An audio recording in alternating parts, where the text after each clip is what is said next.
Jason Holder and Nkrumah Bonner frustrate England to ensure draw for West Indies in first test.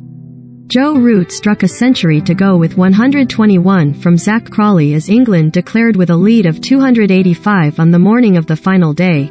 West Indies were reduced to 67-4 soon after tea with Jack Leach taking 3 wickets. Jason Holder and Nkrumah Bonner batted out the match for a draw. An unbeaten 5th wicket stand of 80 between Jason Holder and Nkrumah Bonner ensured the first test between the West Indies and England petered out into a Zach Crawley's 121 and another century from Joe Root helped propel England to a second innings total of 349-6 declared on the morning of the final day in Antigua, with the West Indies 4-0 at lunch chasing 286 to win. Recommended. 1/5.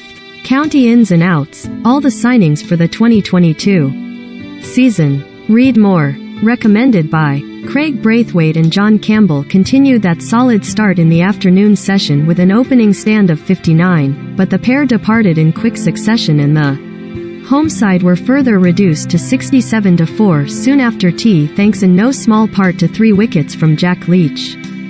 But Holder, 37 not out, and Bonner, 38 not out, stood their ground and saw the hosts through to the close on 147-4 to salvage the draw, with attention now quickly turning to the second test in Barbados, which starts on Wednesday. Scorecard, Day 5 in Antigua, as it happened. Sky Cricket YouTube, Cricket Videos, Cricket News. Crawley and Root help England to declaration. Resuming on 219-1, England lost Crawley in the 5th over of the day for his second highest score in Test cricket thanks to a fine piece of bowling from Jason Holder, sending down a fuller delivery which deceived the Kent man. Root stood firm at the other end though, bringing up the 24th century of his Test career and third batting at number 3 to move into second above Kevin Pietersen on England's all-time list before departing for 109 after becoming the first of Alzarri Joseph's 3 victims.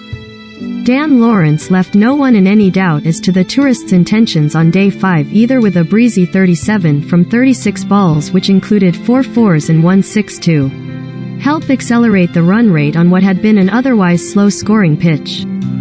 His cameo was brought to an end when he flicked one off the outside of his bat to Veerasamy Permaul at backwards point off Joseph's bowling and that preceded a mini collapses. Ben Stokes holed out to Sharmar Brooks off Kemar Roach for a run a ball 13 and Ben Foakes was bowled by Joseph, 3-78, for 1. West Indies vs England, first test, Day 5.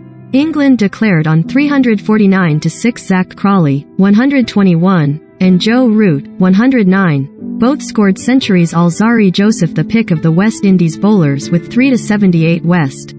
India recover from 67-4 to salvage draw. Jason Holder, 37 not out, and Nkrumah Bonner, 38 not out, saw the hosts home. Jack Leach was England's best bowler with 3-57.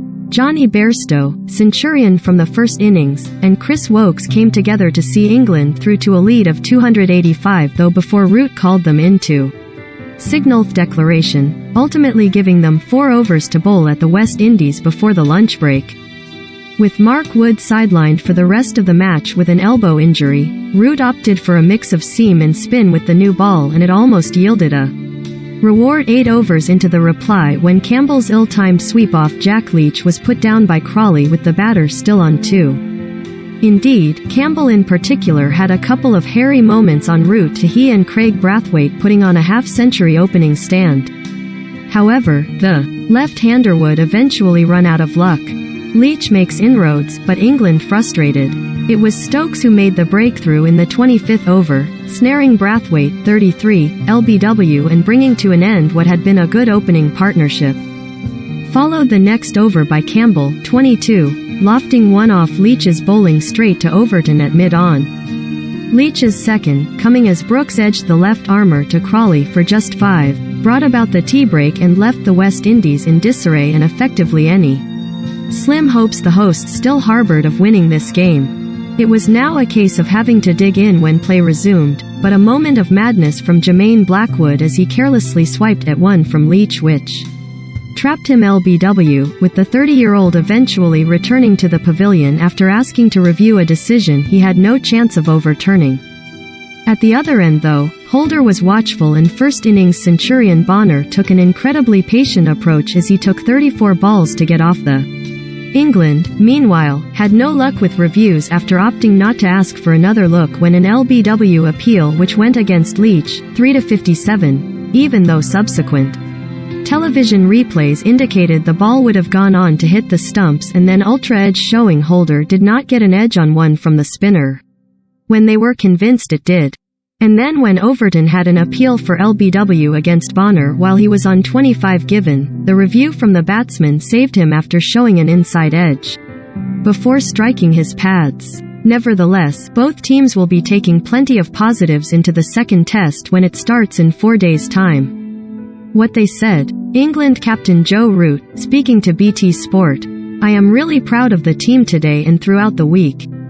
After that first hour on the first day, we found ourselves in a tricky spot but we showed character and skill level, the calm nature and to not panic, especially off the back of the Ashes tour, and get back in the game, was very good.